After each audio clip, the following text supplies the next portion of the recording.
تو تم وہاں پہ دوسروں کے لیے جگہ بناؤ تاکہ دوسرے بھی وہاں بیٹھ سکیں، وسعت ایجاد کرو. یفسح اللہ لکم، اس کا نتیجہ کیا ہوگا؟ تاکہ خداوند عالم تمہارے لیے بہشت میں وسعت قرار دے. یہ آیت کے پہ ایکسٹینشن میں اس کے ادامے میں ہے. پھر امام فرماتے ہیں والذین اوتوا العلم درجات، اب وہ لوگ جو صاحبان علم ہیں ان کے درجات ہیں، خداوند عالم ان کو بلندی عطا کرتا ہے، درجات بالا تر درجات عطا کرتا ہے. یہ آیت امام نے کہا. پھر امام علیہ الصلوۃ والسلام نے کہا کہ خداوند عالم نے جس طرح سے غیر مومن کے اوپر مومن کو فوقیت دی ہے، ترجیح دی ہے، جس طرح سے مومن عالم کو غیر مومن عالم کے اوپر، یا مومن عالم کو صرف مومن کے اوپر، یعنی غیر عالم جو مومن ہے صرف اس کے اوپر فوقیت دی ہے.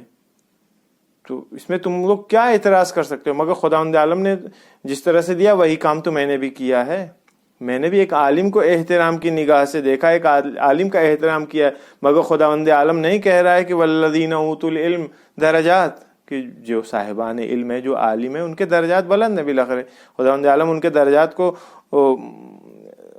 بالا لے جائے گا، بہت زیادہ بڑھائے گا، بلند کرے گا ان کے درجات کو. پھر فرماتے ہیں کہ قرآن میں مگر موجود نہیں ہے کہ هل يستوي الذين يعلمون والذين لا يعلمون، کہ وہ جاہل اور عالم کیا دونوں برابر ہو جائیں گے؟ نہیں. یہ ساری باتیں امام نے جب کہی ہیں تو جتنے وہاں پہ افراد تھے تقریباً سب خاموش ہو گئے، ایکسپٹ کر لیا سب نے. لیکن ان میں سے ایک بنی عباس کا ایک شخص تھا، وہ امام کی ان باتوں سے قانع نہیں ہوا. اس نے کہا فرزند رسول، آپ نے جو ہے ہمارے نہ نسب کا خیال کیا، نہ ہماری سیادت کا خیال کیا، نہ آپ نے ہمارے مقام و منصب کا خیال کیا، آپ نے اس معمولی آدمی کو ہمارے اوپر ترجیح دے دیا ہے. میں آپ کی ان باتوں کو نہیں مانتا. تو اب یہ وہ مقام تھا جہاں پہ امام آتے، اس کے سامنے قرآن کی دلیلیں لے آتے اور دوسری گفتگو کرتے، تو اس کے سمجھ میں آنی نہیں تھی. ایسی ہی جگہ کے لیے ہے کہ جو حکم دیا گیا ہے نا اسلام یا ائمہ اطہار، روایات میں موجود یہ چیز کہ ائمہ اطہار کا طریقہ یہ تھا کہ کلم الناس علی قدر عقولہم، کہ لوگوں کی عقل کے اعتبار سے ان سے صحبت کرتے تھے، گفتگو کرتے تھے. قرآن کیا کہتا ہے وجادلہم باللتی ہی احسن. پھر امام آگے اسی پیٹرن کے اوپر. امام نے کہا اچھا یہ بتاؤ تمہاری بات اگر مان لی جائے. امام نے کہا شاباش سبحان اللہ، یہ بتاؤ کہ عباس ابن عبد المطلب، انہوں نے ابو بکر سے بیعت کیا تھا نا. پھر کہہ رہے ہیں کہ اور ان کے بیٹے عبداللہ ابن عباس یہ کارگزار تھے عمر ابن خطاب کے، یعنی عمر ابن خطاب کے کارندے کہہ لیجیے، ان کے ساتھ کام کرنے والے. عباس اور عبداللہ ابن عباس کے ہوتے ہوئے بھی خلیفہ اول اور دوم نے جب شورا تشکیل دیا تھا سقیفہ بنی ساعدہ میں امیر المومنین کے خلاف، وہاں کیوں یہ قریش کے افراد تو موجود تھے، بافضیلت تھے، حسب کے اعتبار سے، نسب کے اعتبار سے، ہر اعتبار سے. ان کو نہیں بلایا، باہر سے لوگوں کو بلایا تھا، دوسرے قبیلوں کو. بھائی اگر برتری معیار ہے نسبی، اگر سیادت معیار ہے، اگر خاندانی شرافت معیار ہے، تو کیوں نہیں بلایا عباس کو اور عبداللہ ابن عباس کو؟ دوسرے لوگوں کو بلا لیا. جبکہ عباس نے بیعت کر رکھی تھی، عبداللہ ابن عباس نے عمر کے ساتھ ان کے کام کرتے تھے، کارگزار تھے ان کے. تو یا تو یہ مان لو کہ یہ لوگ یعنی جو تمہارے اجداد تھے عباس اور عبداللہ ابن عباس، انہوں نے غلطی کیا، یا یہ مان لو کہ جو عمل میں نے انجام دیا ہے وہ صحیح ہے. بات سمجھے آپ؟ یعنی امام نے کہا کہ بھائی اگر معیار یہی ہوتا تو وہ لوگ بھی بلا لیتے. اب یہ کہہ نہیں سکتا تھا کہ ہمارے اجداد نے جہاں سے خلافت عباسی کا سلسلہ شروع ہوا ہے، جن کی نسل سے اپنے مورث اعلیٰ کو یہ برا کہہ ہی نہیں سکتے تھے کہ انہوں نے غلط کیا. لہذا اللہ مولا مجبور ہو گیا امام کے سامنے. عزیزان محترم، یہ اخلاق امام ہے. امام یعنی چاہتے کہ مطلب یہ ہے کہ اگر ہم ہوتے، ہمارے جیسا افراد ہوتا تو وہ غصہ ہوتا، ناراض ہوتا، ڈانٹتا ڈپٹتا مختلف حالات کے تحت، یا کسی دوسرے طریقے سے جواب دیتا. لیکن امام نے جہاں عقلی گفتگو کا حساب کتاب دیکھا وہاں عقل کے اعتبار سے گفتگو کیا، قرآنی اعتبار سے گفتگو کیا. جہاں دیکھا کہ نہیں یہاں پہ مجادلے اور مناظری گفتگو سے کام چل سکتا ہے، وہاں اس کا سہارا لیا. کس لیے؟ تاکہ اپنی اس بات کو ثابت کر سکیں کہ عالم ہر زمانے میں عالم ہے، کیونکہ وہ خداوند عالم کے راہ کو دوسروں کو دکھا رہا ہوں، اس خدا کے راستے کو دوسروں کو بتا رہا ہوتا ہے، خدا کے راستے پر چلنے کی لوگوں کو دعوت دے رہا ہوتا ہے، نور الہی اس کے اندر ہوتی ہے۔ تو امام علیہ الصلوۃ والسلام عالم کا احترام اس لیے کریں کیونکہ یہ خداوند عالم کے راستے کے اوپر چل رہا ہے اور دوسروں کو دعوت دے رہا ہے۔ جب ایک معصوم امام عالم کا، فقیہ کا، عالم دین کا احترام کر سکتا ہے تو ہمارا وظیفہ کیا ہے آج کے زمانے میں؟